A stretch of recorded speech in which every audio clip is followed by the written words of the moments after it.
Hello, magandang hapon sa inyo lahat. So, meron tayong tatlong issue na re-reakan, no? Ipagsasama-sama ko na lang para isang bagsakan. Unang-una, yung nag-live si Pio Balbuena. Ano ba ito?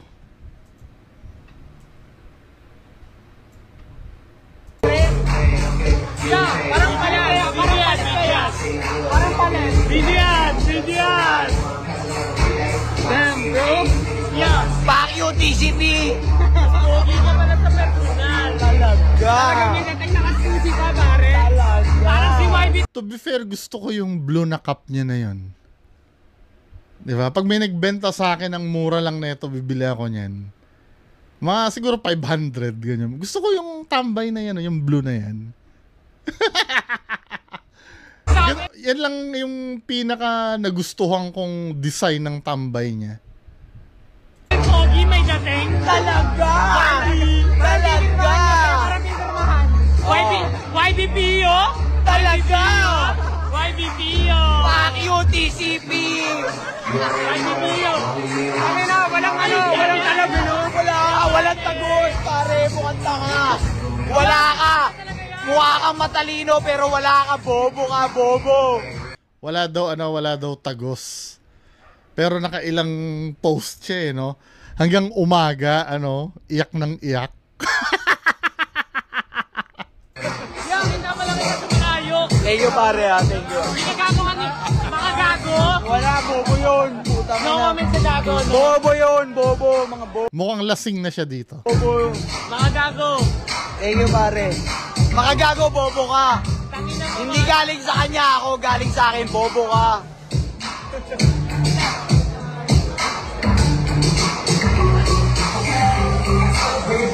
Halatang affected si Alam mo, sometimes iniisip ko may mga bagay na mas maganda hindi mo nalang pinansin talaga eh.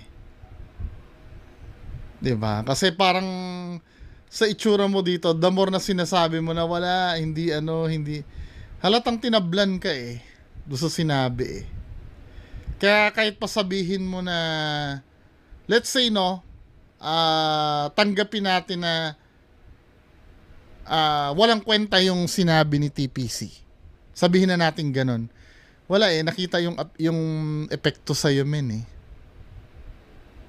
'Di ba? Kung walang kwenta at hindi naman tagos yung sinabi,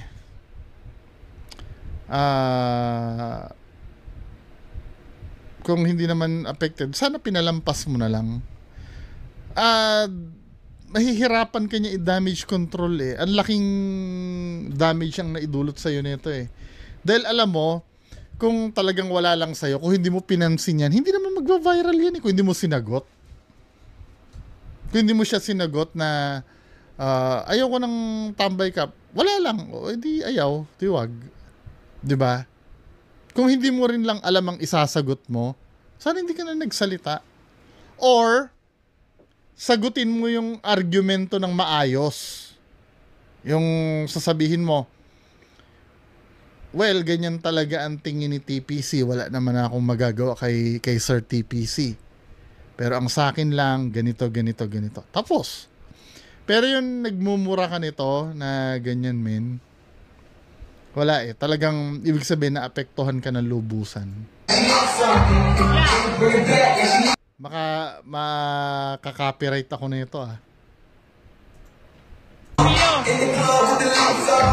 Anyway, panoorin nyo, pinost ni TPC yung yung live na yan eh. Diba? Magre-rebut daw siya eh.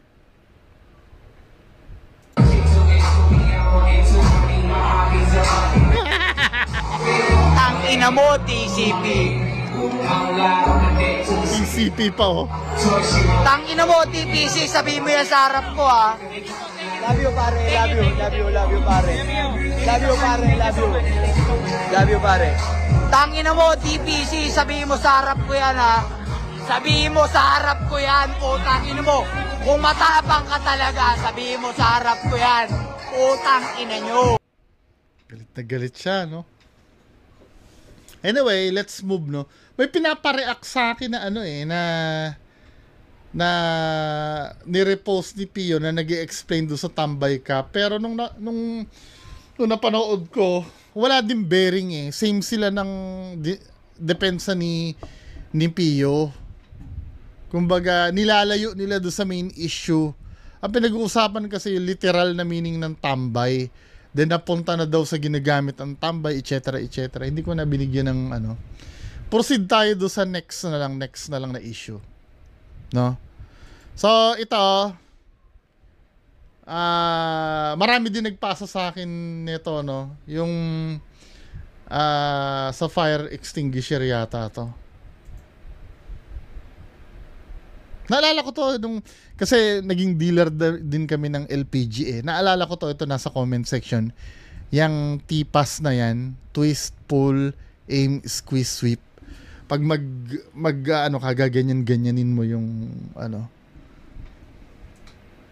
mandatory yan eh. Pag naging dealer ka ng LPG, maalam ka dapat mag fire extinguisher. Anyway, ano ba nangyari dito? Wait lang, lagyan natin ng sound. Tuloy na yan. Ito na. Ay na, paano mo? Fire extinguisher ako, kuya. Ay! Gagi! Wait, takpan mo yung ano. Yung damit, takpan mo.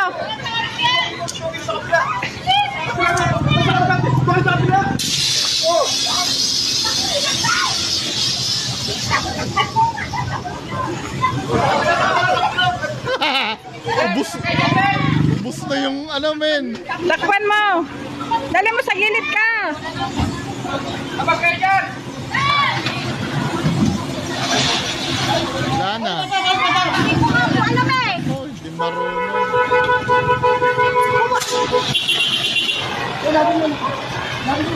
Bagal naman ni Lisa. Hindi siya malakas po ako eh.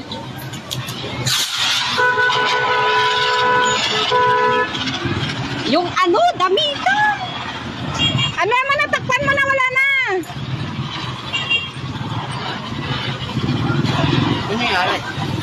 Umapoy. Pero sana naagapan yun kung maaga.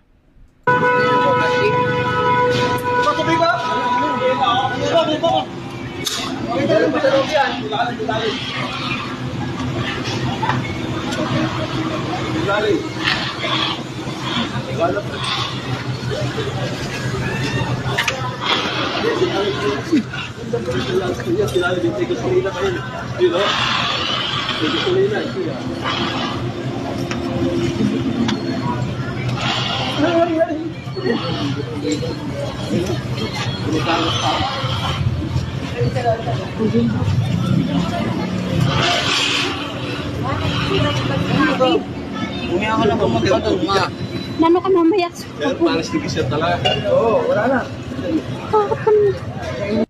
Kasi nanonood kami. Kaya lang, yung sino magbabayad ng refill ng mga ginamit dyan, no? Mahal din na magpa-refill ng fire extinguisher, ha? Hindi, no? Ayoko naman sabihin na kung sa akin mangyayari yan, yung ganyan, pwede rin akong sumablay. Siyempre, yung taranta, no? Pag yung biglaan, yung mataas yung adrenaline mo, parang ganito yan eh. May tagpo na, ayokong sabihin siguro, nataranta lang siguro si kuya. Diba? May mga senaryo kasi na kahit na alam mo. For example, diba, sometimes nagtataka ka yung pedestrian na masasagasan titigil pa sa gitna ng ng kalsada. May mga senaryong ganun, diba? Yung padating na yung, let's say, padating na yung kotse, dahil nakita niya biglang titigil siya sa gitna ng kalsada. Nangyayari yun eh. Pagka na-shock ka, dito feeling ko, Ito na. Ay na, paano mo?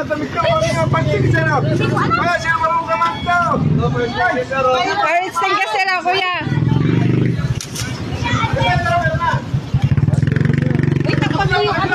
Pwede pa maagapan yan, min, pagka ganyan, no? Yung damit, takpan mo.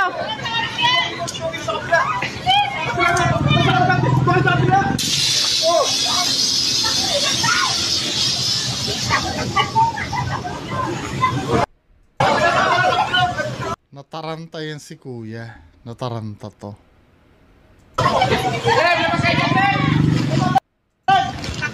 Takpan mo. Or talagang hindi niya lang talaga alam. 'Di ba? Either way, wala eh. Dapat yung ganyan sa mga katulad na trabaho ni kuya, ano no. Basic na yung ganyan eh. Kasi syempre kung siya ay enforcer, MTPB, siguro naman sa training nila, I don't know, no? Dapat lumalabas din yung intervention pag may mga nasusunog na sasakyan din eh. Kasama din dapat yan sa training nila eh, no? Kung ano yung gagawin.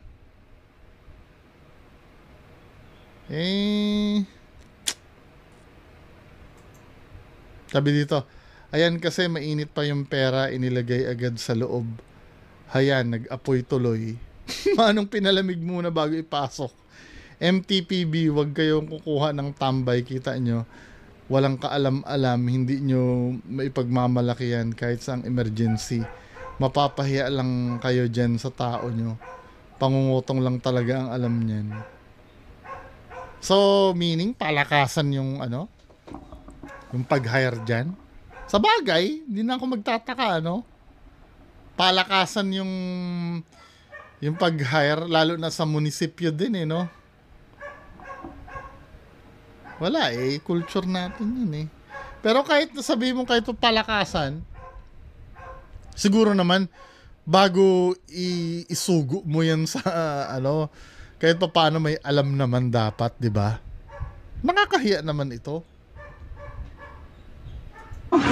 Dali mo sa gilid ka. Abang kayo dyan! Sobrang tagal na nung ano eh. Paano ba ito buksan? Bullshit. Ano ba eh? Wala eh, nasunog na ng lubusan eh, oh. Bagal naman ni Lisa. Hindi siya makano, malakas yung apoy.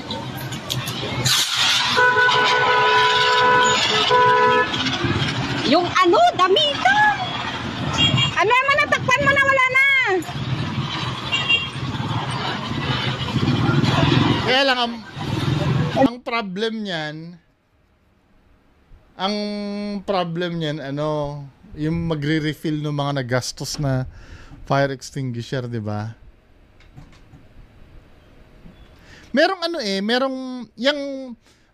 uri ng fire extinguisher eh. Correct me if I'm wrong kasi 'di ba nung nasa Ace Hardware ako, 'di ba? Alam niyo yung Kentex factory na nasunog. Doon ko nalaman na may ano eh, na may iba't ibang uri pala ng fire extinguisher eh. May fire extinguisher na yung mabisa, yung kahit na yung singaw pa lang niya mamamatay na yung apoy. Nakalimutan ko na yun eh, kung anong tawag dun eh. Kulay blue yung tangke naman nun. Tapos itong pinang-spray nila, ito yung powder. Yung powder, yan daw ay applicable yan sa mga hindi pwedeng mabasa. Katulad ng mga computer, pag nasunog yung computer, para may maisalba pang ano. Kasi pag yung ang gagamitin mo ay tubig or yung fire extinguisher na isa yung nababasa, eh ano yun, tawag dito, masisira yung ini-sprayan mo. Kaya powder yung gamit eh. Anyway, no? Nakakahiya, 'di ba? Last issue. Ito yung may sa Jollibee. Sa Jollibee. Ano ba issue dito sa Jollibee?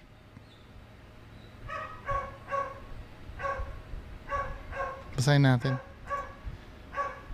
Legit na tao ba talaga a winner sa Jollibee Coke Studio Burger Blowout na mananalo ng ticket sa concert ng BINI? Napansin ng mga netizen na mukhang ginamitan daw ng AI ang mga nanalo sa ongoing promo ng Jollibee na Burger Blowout. Mukhang hindi daw totoong tao ang nanalo tulad ni Aaron Haley, Blaze Wolf, Anastasia Monahan at marami pang iba. Ang mananalo concert ng Beanie ticket. Tingnan nga natin. Oo nga, no? Yung mga pangalan natin mo, Aaron Haley, Abigail Bartel, Abdul Wisosk, Abigail Sevillena, and Adela Walsh. Ito, Bartolome. Medyo may pagka-Pinoy ang dating. Pero ang name niya, Achu Verjun. Araceli Vokman. Oo nga, no? Bonita Gulgowski. Gulgowski. Brett Bashirian. Brett White. Oo nga naman, para siyang, generate lang sa AI. Dapat i-audit ng ng DTI. Pag may mga promong ganyan, di ba dapat ng DTI yan? Yung pag-draw nga niyan, kailangan may ng DTI representative eh. Ito yung sabi ng Jollibee, oh. We acknowledge the recent concern regarding the week 3 raffle draw of our Burger Blowout promo. We are currently reviewing the matter and we are working closely with the Department of Trade and Industry, with whom we have been actively coordinating throughout the course of this promotion. We will be temporarily postponing succeeding raffle draws. Please be assured that this will not affect previously declared legitimate winners. And we remain committed to ensuring that only valid entries are considered for raffle draws. We also wish to remind everyone to refrain from purchasing tickets to the show from unauthorized sources, as these are not for sale. Thank you for your patience and understanding. Hindi nila in-address kung bakit AI. Teka, ano ba mechanics bago manalo dyan? Sa blowout na yan. Tingnan nga natin. Yan, swipe daw to see mechanics. Tingnan nga natin. Baka naman, yung mga pangalan na yun yung sinubmit ng mga sumali. Pero lahat sila ganon.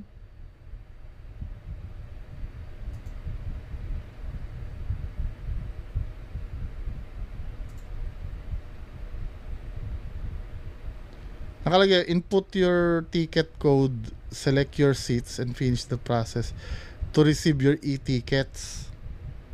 Scroll down, find your seat tier, and click buy ticket. Visit the TicketNet online portal. Check your winner notification email for your concert tier and code. All winners will receive claiming instruction in the registered email. Winner's name will be posted on the official Jollibee Facebook page daw. Ito na yon, no? Pero bakit ganun yung mga name?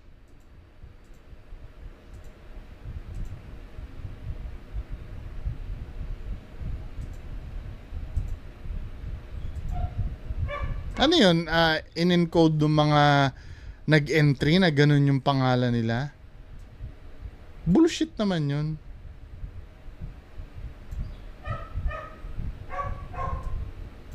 Sabi ganun nung nag-comment tinatarantado na ng gobyerno, tatarantaduhin pa ng Jollibee, the best. Update po sa draw, walang gumalaw sa entries ko. Wala, kaya paliwanag ng Jollibee yan, no? Anyway, mga kababayan ko, yan lang po muna ang pag-uusapan natin ngayong hapon. Magandang hapon sa inyo lahat, bye-bye.